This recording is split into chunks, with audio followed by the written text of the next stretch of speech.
السلام عليكم ورحمة الله وبركاته. إن الحمد لله نحمده ونستعينه ونستغفره ونعوذ بالله من شرور أنفسنا ومن سيئات أعمالنا. من يهده الله فلا مضل له ومن يضلل فلا هادي له. وأشهد أن لا إله إلا الله وحده لا شريك له وأشهد أن محمدا عبده ورسوله صلى الله عليه وعلى آله وصحبه وسلم تسليما كثيرا. عباد الله، أوصي نفسي وإياكم بتقوى الله، فقد قال الله تعالى في كتابه الكريم: يا أيها الذين آمنوا اتقوا الله حق تقاته ولا تموتن إلا وأنتم مسلمون. وقال جل جلاله: يا أيها الناس اتقوا ربكم الذي خلقكم من نفس واحدة وخلق منها زوجها وبث منهما رجالا كثيرا ونساء واتقوا الله الذي تساءلون به والأرحام إن الله كان عليكم رقيبا.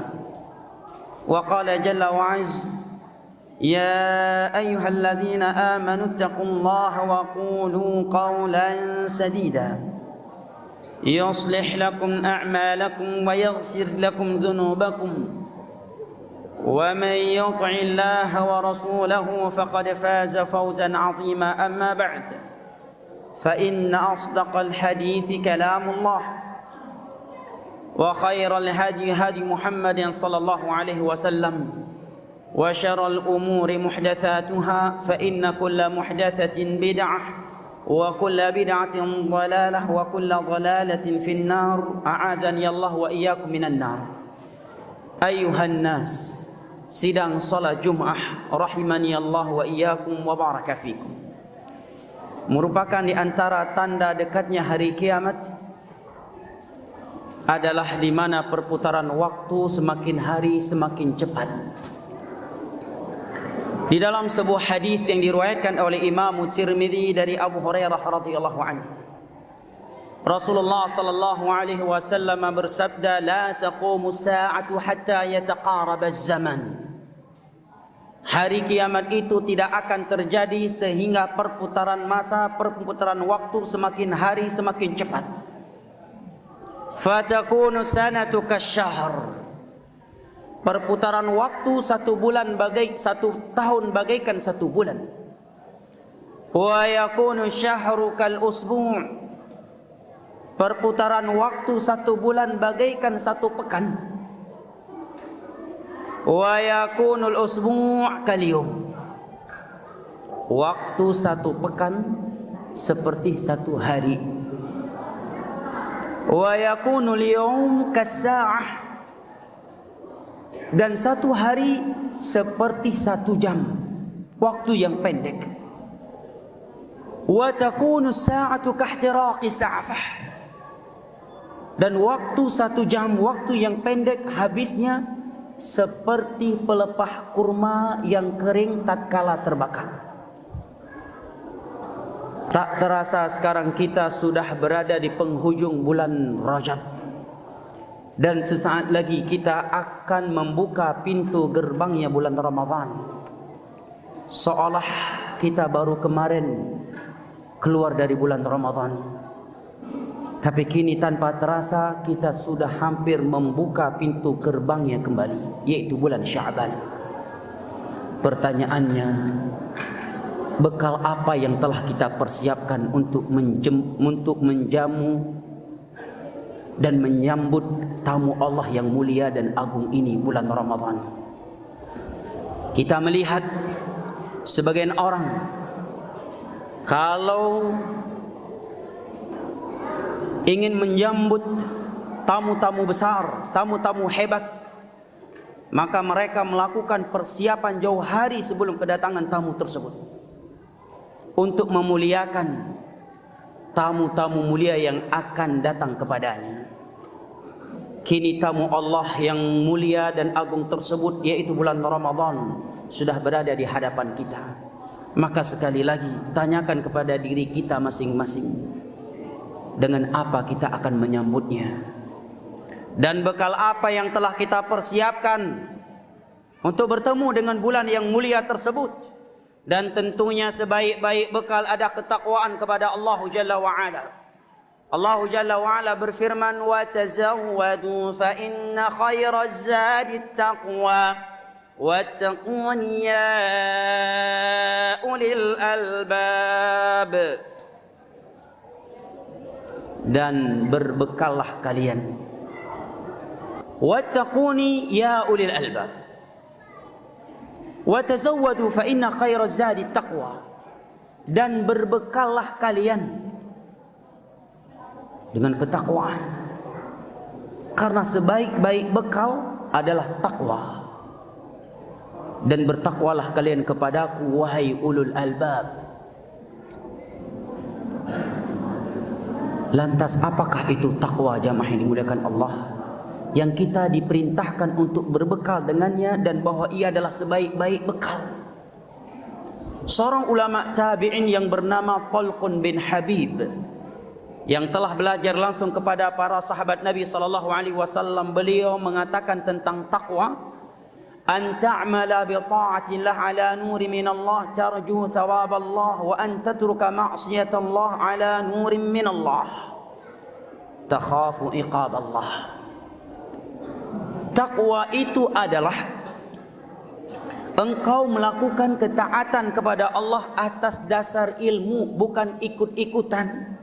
Bukan karena melihat mayoritas manusia melakukannya maka kita pun melakukannya, atau karena melihat nenek moyang kita mewariskannya kita pun menjalankannya. Tidak demikian. Takwa itu, kata beliau, an ta'mala bi ta'atillah ala nurin min Allah tarju thawab Allah. Takwa adalah engkau melakukan ketaatan kepada Allah atas dasar ilmu, karena engkau tahu ada dalilnya dari Al-Quran dan ada dalilnya dari hadis-hadis Nabi SAW yang sahih, sekalipun kita tidak menghafalnya. Tarju thawab Allah, karena mengharapkan balasan dari Allah, bukan dari manusia. Wa an tatruka ma'siyatallah ala nuri min Allah takhaf iqab Allah. Dan engkau meninggalkan maksiat kepada Allah atas dasar ilmu, karena engkau tahu Allah dan Rasulnya mengharamkannya, karena Allah dan Rasulnya yang melarang kita darinya, bukan karena aturan setempat itu mengatakan tidak boleh maka kita pun menganggapnya tidak boleh. La, takhafu iqab Allah. Dan engkau meninggalkannya karena takut akan azab Allah, bukan karena takut akan celaannya manusia. Itulah takwa yang Allah katakan, fa inna khairaz zadi taqwa.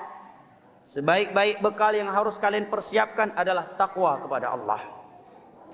Dari pengertian dan definisi takwa di atas, maka kita mengetahui bahwa predikat takwa tidak akan pernah diraih oleh seseorang tanpa ilmu agama. Maka hendaknya kita berbekal dengan ilmu dan amalan saleh untuk menyambut bulan Ramadan. Bahkan kalau kita melihat kepada hadis-hadis Nabi SAW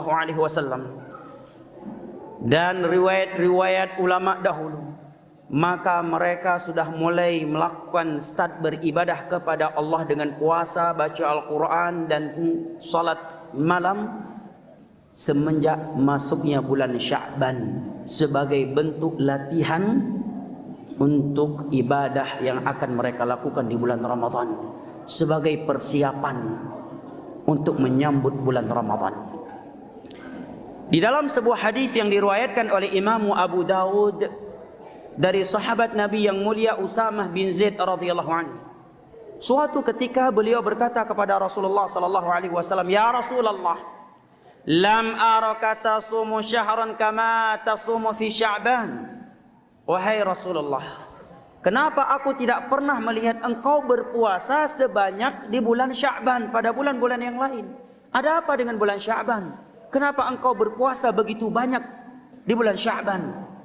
Dan aku tidak melihat hal itu engkau lakukan di bulan-bulan selain Sya'ban, kecuali Ramadan. Mendengar pertanyaan sahabatnya tersebut, maka Nabi kita sallallahu alaihi wasallam menjawab, "Dzalika syahrun yaghfulun nasu anhu baina Rajabin wa Sya'ban wa turfa'u fihi a'malul ibad ila rabbil alamin fa uhibbu an yurfa'a 'amali wa ana sha'im." Wahai Usamah bin Zaid, Sya'ban adalah bulan yang dilalaikan oleh mayoritas manusia karena terletak antara bulan Rajab dan Sya'ban. Kalau di bulan Rajab banyak orang semangat ibadah karena Rajab salah satu dari 4 bulan yang haram. Dan demikian pula dengan Ramadan. Sedangkan Sya'ban terletak di antara 2 bulan yang mulia ini, sehingga sebagian besar manusia justru lalai di bulan tersebut. Padahal Sya'ban adalah bulan yang merupakan pintu gerbangnya bulan Ramadan, dan sebuah bulan yang Nabi katakan turfa'u fihi a'malul ibad ila rabbil alamin. Sebuah bulan di mana amalan para hamba diangkat kepada Allah Rabbul Alamin. Fa uhibbu an yurfa'a amali wa ana sha'im. Dan aku menginginkan amalanku diangkat kepada Allah dalam keadaan aku sedang berpuasa. Diriwayatkan oleh Al-Imam Al-Bukhari dan Al-Imam Muslim dari ibunda kita Aisyah radhiyallahu anha, beliau mengatakan, kana Rasulullah sallallahu alaihi wasallam yasumu Sya'ban kullahu illa qalila. Nabi berpuasa di bulan Sya'ban hampir 1 bulan penuh. Demikian persiapan yang Nabi lakukan untuk menyambut bulan Ramadan. Kata Al-Imam Ibn Rajab di dalam kitabnya Lataiful Ma'arif, walamma kana Sya'ban kal muqaddimati ala Ramadan syuri'a fihi ma syuri'a fi Ramadan minas siyam wal qiyam wa tilawatil Qur'an liyahsula at-ta'ahub ala talaqqi Ramadan binasyatin wa quwwatin, oh kama qala. Karena Sya'ban adalah pintu gerbangnya Ramadan, maka syariat Islam mensyariatkan kepada kita amalan-amalan di bulan Sya'ban, amalan-amalan yang Allah syariatkan di bulan Ramadan. Salat malam, baca Al-Quran, dan puasa, sebagai bentuk persiapan untuk bertemu dengan bulan Ramadan. Sehingga kata Imam Ibn Rajab, orang yang sudah melakukan start beribadah di bulan Sya'ban, begitu Ramadan datang, dia menjalankan ibadah di bulan Ramadan dengan penuh semangat, persiapan, dan merasakan manis dan lezatnya ibadah puasa karena dia telah terbiasa dengannya dan telah melakukannya sebelum Ramadan di bulan Sya'ban. Analogi ringannya jamaah yang dimuliakan Allah,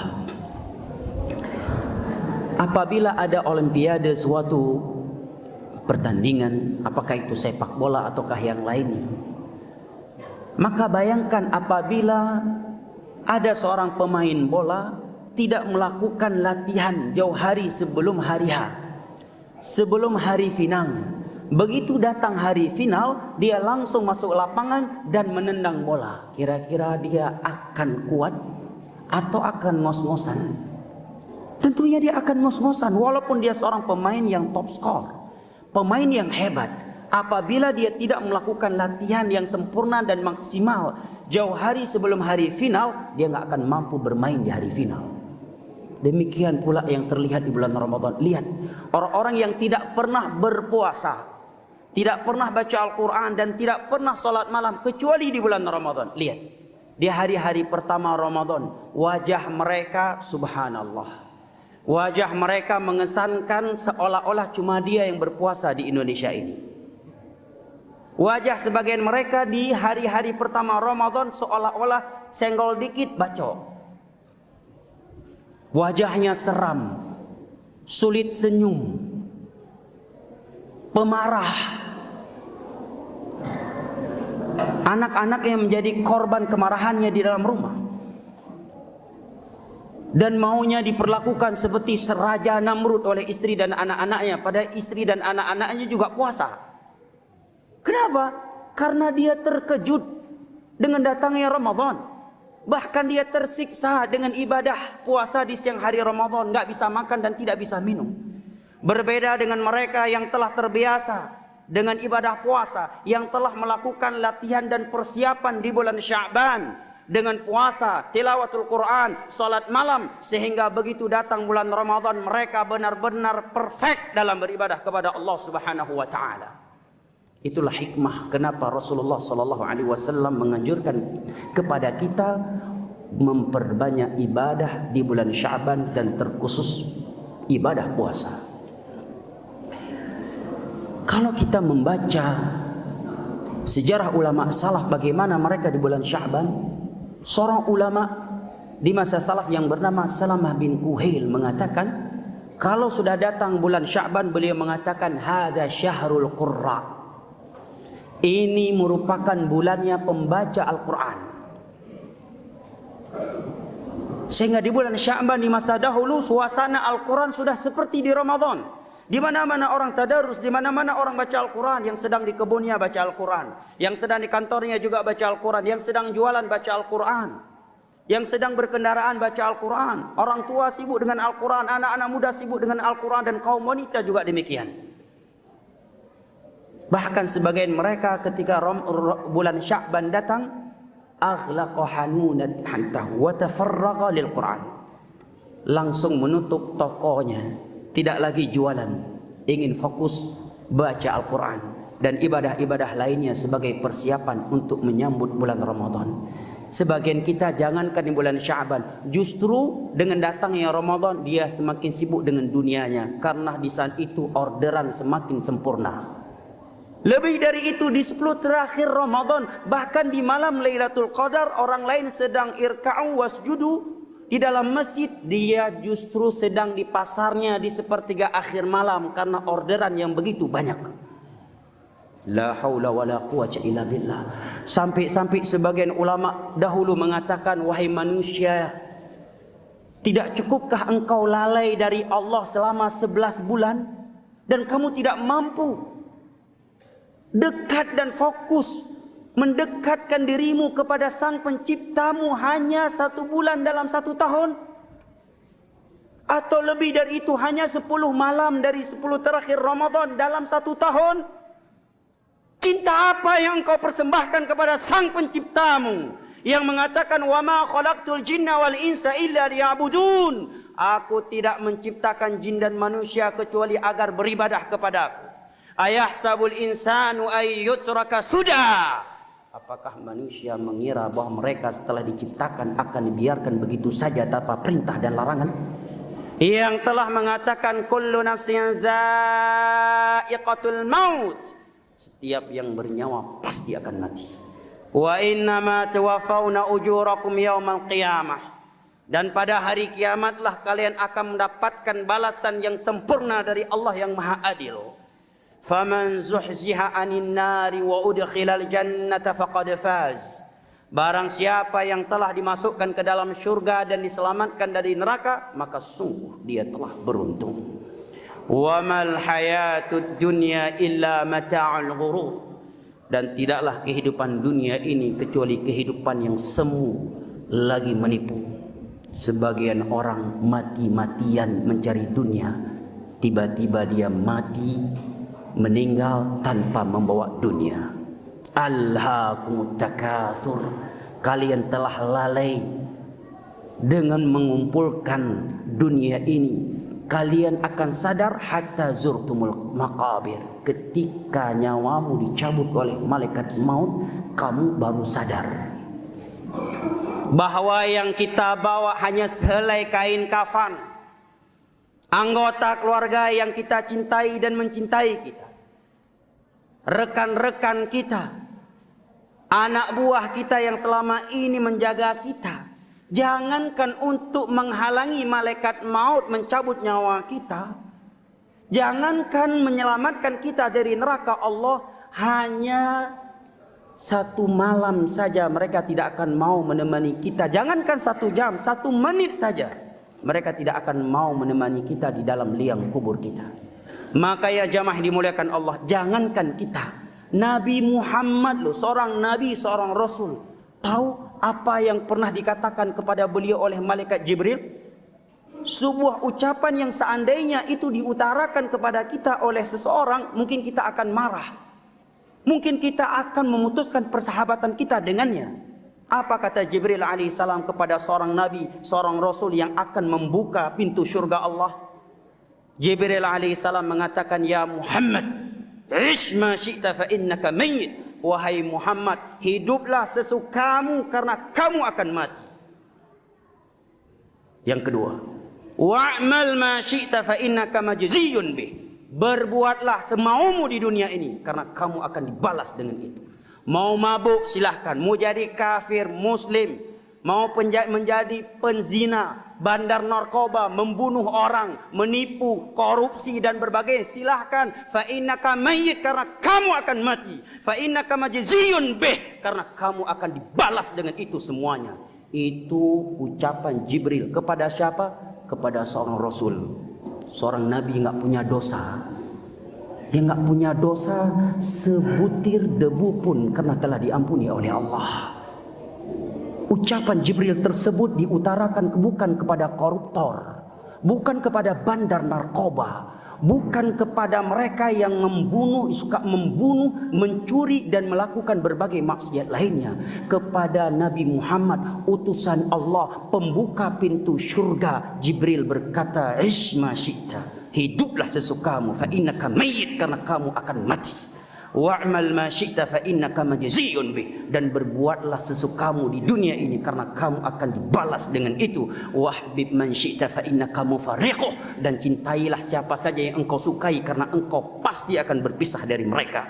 Wa'alam anna syarafal mu'min qiyamuhu bil lail wa izzuhu istighna'uhu 'anil nas, dan ketahuilah olehmu, kemuliaan seorang mukmin adalah tatkala dia menjaga salat malam, dan kehormatannya di sisi manusia tatkala dia bersikap mulia, tidak mengemis-ngemis kepada mereka untuk urusan pribadinya. Ibadallah, aquli qawli hadza wa astaghfirullah wa atubu ilaih, fastaghfiruhu wa tubu ilaih, innahu huwa tawwabur rahim.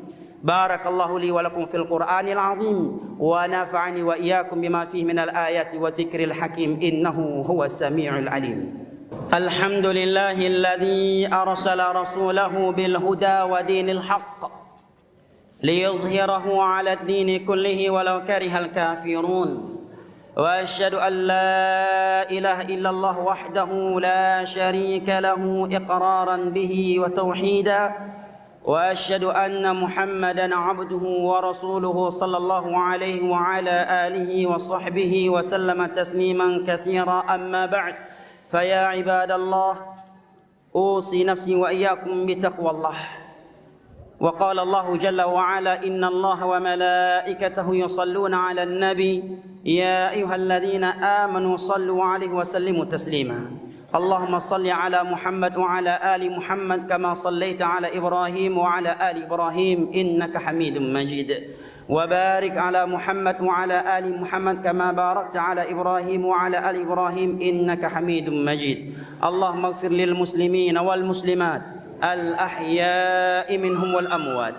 اللهم أرنا الحق حقا وارزقنا اتباعه وأرنا الباطل باطلا وارزقنا اجتنابه. اللهم إنا نسألك الهدى والتقى والعفاف والغنى. ربنا آتنا في الدنيا حسنة وفي الآخرة حسنة وقنا عذاب النار. وسلام على المرسلين والحمد لله رب العالمين. وأقيموا الصلاة.